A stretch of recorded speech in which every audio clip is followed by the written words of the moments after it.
আসসালামু আলাইকুম এভরিওয়ান, আশা করছি সবাই ভালো আছো। আলহামদুলিল্লাহ আমিও ভালো আছি। আমাদের সকলকে আরো একটা নতুন ভিডিওতে জানাই ওয়েলকাম। আচ্ছা, আমাদের এখানে তো বৃষ্টি হচ্ছে, তোমরা যেখান থেকে ভিডিও দেখছো সেখানে বৃষ্টি হচ্ছে কিনা আমাকে কমেন্টে জানিও তো। যাই হোক, বৃষ্টি পড়ুক বা রোদই উঠুক, আমাদের কি, আমরা চলো আমাদের দৈনন্দিন কাজকর্ম শুরু করে দিই। তুমি দেখো, বিছানাটা এখানে পরিষ্কার করতে চলে এলাম। সবার আগে আমি বালিশগুলো বিছানা থেকে নামিয়ে দিলাম, তারপর বেডশিটটাকে তুলে ভালো করে বিছানাটাকে ঝেড়ে নিলাম, তারপর আবারও বেডশিটটা আমি পেতে নিচ্ছি। আমার মামাম যখন ভালো মুডে থাকে বা দুষ্টুমি করার মুডে থাকে না, তখন কিন্তু আমাকে অনেক কাজে হেল্প করে। যেমন দেখো, এখন টুক করে আমার কাছেই দাঁড়িয়ে আছে আর প্রত্যেকটা বালিশও নিচে থেকে কুড়িয়ে কুড়িয়ে আমাকে বিছানায় তুলে দিচ্ছিল। এই ভালো মানুষটা ওর এখনকারের জন্যই। যখন দুষ্টুমির মুড থাকে তখন কিন্তু কোনো লিমিট মানে না। মেঘাচ্ছন্ন ওয়েদারের জন্য বাইরে কিছু জামা কাপড় মেলতেও পারছি না, কখন বৃষ্টি নেমে যাবে কে জানে। এই খাটের ডান্ডিতে যে সমস্ত জামা কাপড়গুলো ছিল সেগুলো সব নামিয়ে নিলাম, একবার রোদে ফেলবো ভাবছি।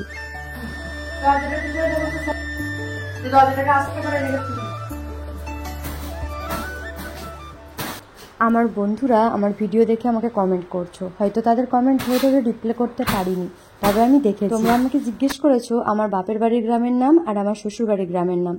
আমার বাপের বাড়ির গ্রামের নাম হচ্ছে মামুদপুর, যেটা হচ্ছে নবদ্বীপ যেতে আমাদের বাজার হচ্ছে কুসুমগ্রাম। আর আমার শ্বশুর বাড়ির ঠিকানা হচ্ছে গোগ্রাম লাইন, মানে গলসির এই সাইডে। গ্রামের নাম হচ্ছে পাত্রহাটি, আর পাত্রহাটি গ্রামের বাজার হচ্ছে আদ্রাহাটি আর গলসি। আরো কিছু প্রশ্ন, যেমন দিদি তুমি ভাড়া বাসায় কেন থাকো, বা তুমি আলাদা হয়ে গেছো কিনা, যদিও এগুলোর অ্যান্সার আমি কিন্তু অনেক আগে দিয়ে দিয়েছি আমার শর্ট ভিডিওতে। যাই হোক, আরো একবার বলছি, আমি কেন আলাদা হতে যাব বলো সংসার থেকে। আর আমার শাশুড়ি মার দুটো ছেলের মধ্যে এক ছেলে আলাদা হবে আর এক ছেলেকে নিয়ে উনি থাকবে, এটা কখনোই উনি করতে পারবেন না, আমি যতটুকু ওনাকে চিনি। আমার মেয়ের স্কুল হচ্ছে গলসিতে, আর গলসি থেকে আমাদের বাড়ির দূরত্ব প্রায় 45 মিনিট মতো। সকাল 8:15-র মধ্যে স্কুলে ঢুকতে হবে, কারণ 8:15 থেকে স্কুল স্টার্ট।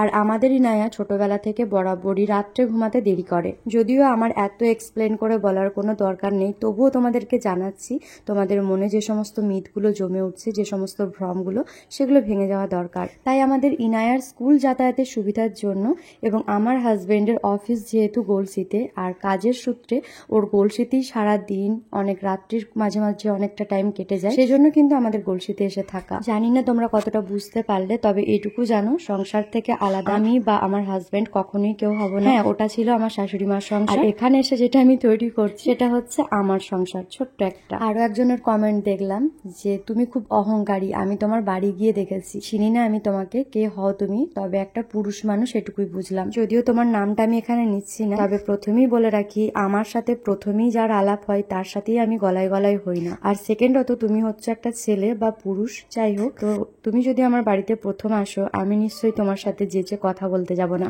সব থেকে বড় কথা জানো, মানুষের সাথে ভালো করে মিশতে গেলে অনেক কবার আলাপের দরকার হয়। যাই হোক, তোমার যদি সেই টাইমে আমাকে খারাপ লাগে, আমায় ক্ষমা করে দিও। যে কোনো মানুষকে চিনতে একটু সময় লাগে, তুমি ধৈর্য ধরে আমার ভিডিও দেখো, আর পারলে একবার আমার এই ভাড়া বাসায় এসো, আমার সাথে আলাপ করে যাও। আসলে এটা আমাদের মানুষের ধর্ম, তোমার যে ভুল হচ্ছে সেটা আমি বলিনি। আমরা আসলে যেরকম যাকে দেখি সেরকমই বিচার করে নিই। ধরো রাস্তা দিয়ে আমি কোনো সময় হেঁটে যাচ্ছি, কোনো সময় হয়তো কারোর সাথে দেখা হলো, কথা বললাম, কোনো সময় মন ভালো নেই তাই হয়তো একটু চুপচাপ এড়িয়ে গেলাম। যে আমায় চেনে সে কিন্তু বলবে না মেয়েটার কিন্তু খুব ভালো, জানিস মেয়েটার মন ভালো, আমার সাথে অনেক কথা বলে, দেখা হলেই সাড়া দেয়। কিন্তু যে আমায় ফার্স্ট টাইম দেখলো, স্বাভাবিক সে কিন্তু বলবে যে প্রচুর অ্যাটিটিউড বা অ্যারোগেন্স, অহংকারী টাইপের আর কি। ছাড়ো এসব, যদি তোমায় কষ্ট দিয়ে ফেলি তাহলে আমাকে ক্ষমা করে দিও। এছাড়াও আমার ইনায়ার জন্য অনেকে জিজ্ঞেস করেছো কেমন আছে।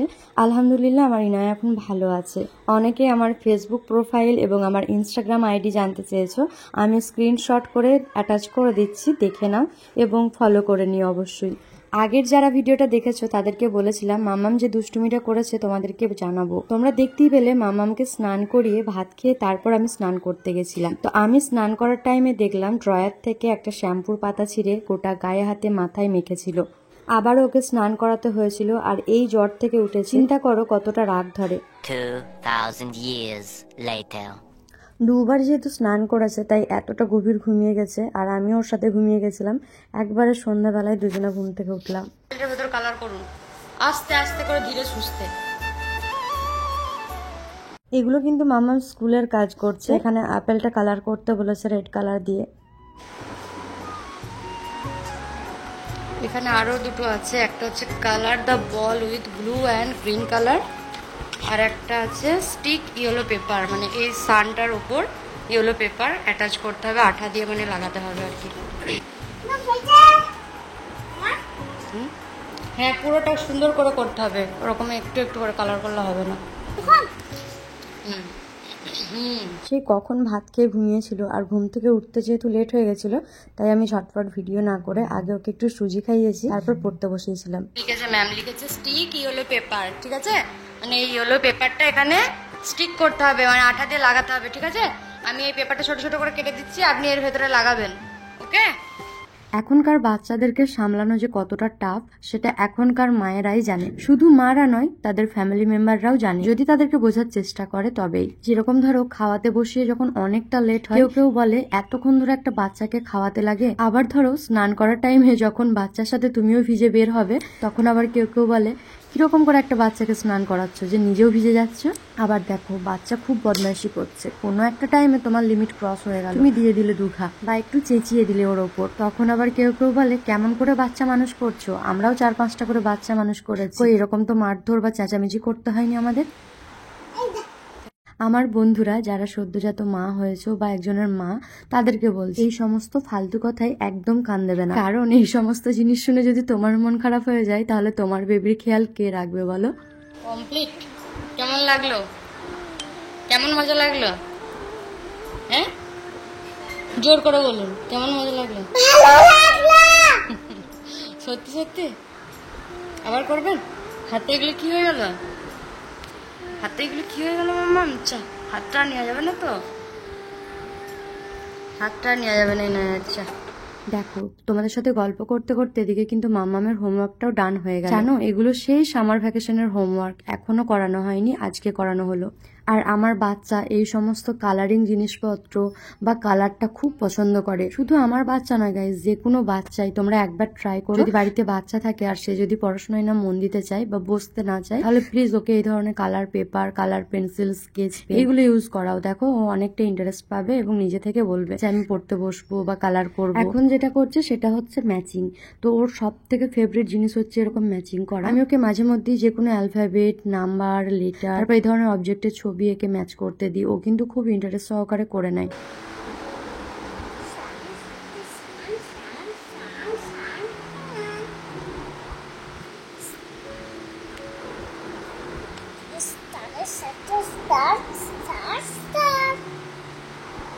তোমরাই দেখো ইনায়ার মিমি পিপিরা ও কি ঠিক করেছে। ফিশ, সান, ট্রি, স্টার, ম্যাঙ্গো, কি মনে হচ্ছে আপনি ঠিক করেছেন? এদিকে তাকান, ঠিক হয়েছে? তাহলে ঠিক হয়েছে, তোমার গুড গার্ল। ওর মিমি ওকে একটা সুন্দর এক্সারসাইজ বুক বানিয়ে দিয়েছিল, মানে কয়েকটা পাতা ওখানে থাকতেও করে দিয়েছিল, আমি যেটা তোমাদেরকে নেক্সট ভিডিওতে শেয়ার করব। তোমরা পারলে তোমাদের বাচ্চার সাথে একবার বাড়িতে ট্রাই করো এরকম। এখন দেখো আমার মাম্মা 1-2 গুলো লিখছে, আর আমি সব সময় আমার বাচ্চার ক্ষেত্রে যেগুলো করি বা যেগুলো প্রয়োগ করি, আমিও চেষ্টা করি সব সময় তোমাদের সাথে সেগুলো শেয়ার করার। আমার বাচ্চা ছোট থেকে, একদম ছোট সদ্যজাত থেকে আমি যতদিন তোমাদের সাথে ভিডিও শেয়ার করেছি, সব সময় চেষ্টা করেছি তার diaper, rash cream, body care, skin care, মানে যা যা খাবার দাবার ওর জন্য যা যা ইউজ করেছি যেমন ভাবে সমস্তটাই তোমাদের সাথে শেয়ার করেছি। তাছাড়াও আমি অনেকের কাছ থেকে এরকম কমেন্ট পেয়েছি, কমপ্লিমেন্ট পেয়েছি যে তোমাদের ভিডিও দেখতে ভালো লাগে, স্পেশালি তোমার বাচ্চাটাকে তুমি এতটা টেক কেয়ার করো, সেটা দেখতে খুব ভালো লাগে। তার সাথে আমার বুনি তো আমাদের ওখানে সোনার দোকানে বসে, সেখানে যারাই আসে, আমার বাবার বাড়ির ওখান থেকে যারাই ভিডিও দেখে, সবাই কিন্তু খুব ভালো কমেন্ট করে, যেগুলো শুনে আমার মন ভালো হয়ে যায়। আমি আমার বাচ্চাকে ভালোবাসি, আবার প্রয়োজনে শাসনও করি, কখনো কখনো হয়তো প্রয়োজনের বাইরেও শাসন করে ফেলি, কারণ আমরা যারা বাচ্চাদের মা তারাই বুঝবো যে সব সময় আমাদেরও মন মেজাজ ঠিক থাকে। তাই মাঝে মধ্যে যখন অতিরিক্ত শাসন বা অতিরিক্ত বকাবকি বা মার হয়ে যাবে, পরেই কিন্তু কিছুক্ষণের মধ্যে আবার তাকে আদর করে বুকে জড়িয়ে নেবে। আর আমার মাম্মাম এতটাই আমাকে ভালোবাসে, আমি যতই রেগে যাই, যতই মারি, আমার কাছ থেকে কারোর কাছে যেতে চাইবে না, কারণ ও এটুকু এই বয়সে বুঝে গেছে যে আমি ওকে যতই রাগারাগি করি আর মারি না কেন, আমার মতো ভালো ওকে এই পৃথিবীতে আর কেউ বাঁচতে পারবে না। এই ডটের সাথে ডট মিলিয়ে এদিক দিয়ে নিয়ে যান, এই ডটটার সাথে মিলান। তোমাদের সাথে এত গল্প করলাম, আর তোমরা কি লক্ষ্য করলে আমার মামাম কত সুন্দর 1-2 গুলো লিখলো, আর আমি আমার মামামকে এরকম ডট করে করে লেখা শিখিয়েছি। তোমরা যারা লেখা শেখাতে চলেছো বা শেখাবে ভাবছো, এই ডট গুলো অ্যাপ্লাই করে দেখো, বাচ্চারা কিন্তু খুব তাড়াতাড়ি লেখা শিখে যায়। আমি কিন্তু এই ডট অ্যাপ্লাই করা কোথাও দেখিনি, মানে আমার নিজের মনে হয়েছিল যে এইভাবে লিখতে দিলে আমার বাচ্চাটা ইজি ভাবে লিখতে পারবে, তাই অ্যাপ্লাই করেছিলাম। 6 শিখে গেলেন তো? আর কি আছে? 7, 8, 9। এরপর আমি ওকে ওর নামটা লেখা শেখাচ্ছি। দেখো প্রথমে আইটা লিখছে, আইটা লেখার জন্য আমি কি করেছি, মাথার দিকে দুটো ডট এরকম সমানভাবে দিয়েছি। তারপর দেখো নিচের লাইনটা টানার জন্য নিচের দিকে দুটো ডট, আর আবার নিচে যে দাগটা আছে তার জন্য দুটো ডট। মানে এইভাবে ডট দিয়ে দিয়ে লিখলে কি হয়, বাচ্চারা খুব ধরে ধরে লেখে আর লেখাটা পরিষ্কার হয়। হ্যাঁ, তবে এমন নয় যে ডটগুলো তুমি তোমার মতো করে লিখে দিলে তোমার বাচ্চা তার মতো করে ডটগুলো মিলিয়ে দিল। ও যতক্ষণ পড়তে বসবে তোমাকে ওর পাশে থাকতে হবে। যতক্ষণ লিখছে ততক্ষণ তোমাকে বলে বলে বুঝিয়ে বুঝিয়ে, এমনকি এরকম মাঝে মধ্যে হাত ধরিয়েও লিখে দিতে হবে। কি এটা? এম না এন, আই এন। তারপর এটা লিখুন, করুন ওই ডট থেকে ওই ডট নিয়ে যান।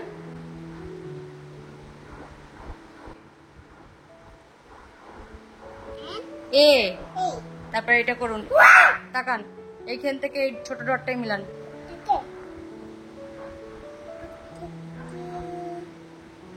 ব্যাস, থাক। আবার এইখান থেকে এই ডটটাই মিলান। ওয়াই,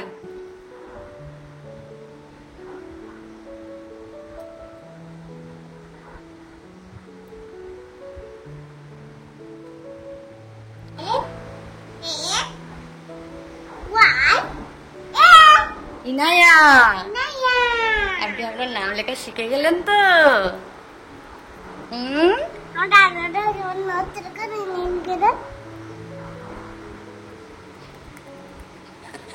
আপনি আপনার নাম লেখা শিখে গেলেন তো? আমাকে থ্যাংক ইউ করুন। কোন হাতে থ্যাংক ইউ করে? কোন হাতে থ্যাংক ইউ করে? কোনটা আপনার ডান হাত? দেখিয়ে দিন তো আমি। কোনটা ডান হাত? কোন হাতে করে খান? খাবার খান। আর কোনটা বাম হাত? লেফট হ্যান্ড কোনটা? হাত দিয়ে কি কি করি? খেলা করি, খাবার খাই, আর লেখা করি, আর পেন্সিল দিয়ে ধরি, আর কি করেন? এই খাতাটা পেজটা ধরি। আর চোখ দিয়ে আমরা কি করি? চোখ দিয়ে চোখ দিয়ে আমরা দেখি, আর কান দিয়ে কান দিয়ে আমরা গান শুনি, গান শুনি। আর নাক দিয়ে নাক দিয়ে নাক দিয়ে নিঃশ্বাস নিই। নিঃশ্বাস নিই। নিঃশ্বাস শুধু নিই না, নিঃশ্বাসটা আমরা ছাড়ি, প্রশ্বাসটা নিই। দেখিয়ে দিন কেমন করে নিঃশ্বাস প্রশ্বাস নিই। আর জিভ দিয়ে আমরা কি করি? টান দিয়ে টেস্ট করি। টেস্ট করি। মুখে হাত দিতে নেই। আপনার হেয়ার গুলো কই? হেয়ার টালটা রাখুন। আপনার হেয়ার গুলো কই? হেয়ারটা দেখিয়ে দিন। মাস্টার্স মানে কি? জোরে বলুন। আর বিয়ার্ড মানে? জোরে বলুন, জোরে বলুন। এই আমার ইনার ক্লান্ত হয়ে গেছে পড়তে পড়তে।